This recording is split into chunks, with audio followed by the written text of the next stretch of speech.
bersama MS Pro Audio.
Mas Imam, mainkan.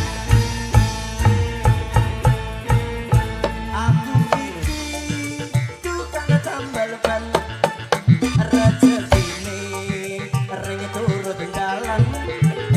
Golek duit sing halal, penting cukup kanggo sandang lan pangan.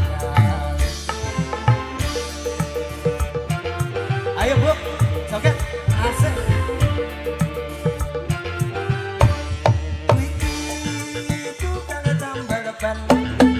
Rezekine untung-untungan, nasib apik duit kantongan, wayah apes wetengku krasa kroncongan. Yo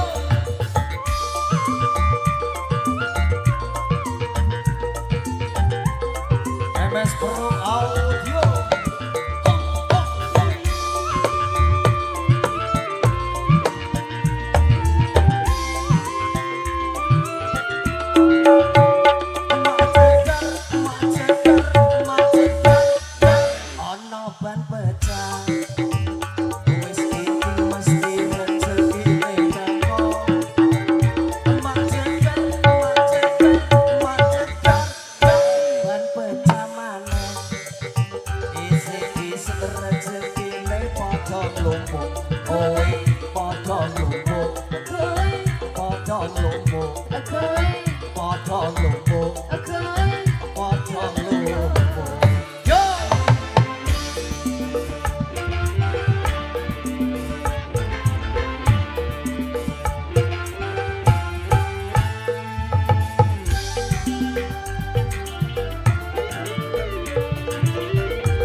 Suarane Mas Yo.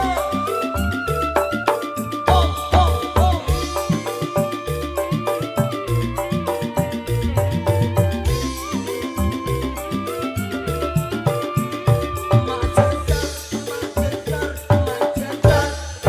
Ono berpecah. Kowe iki mesti rezekine teko.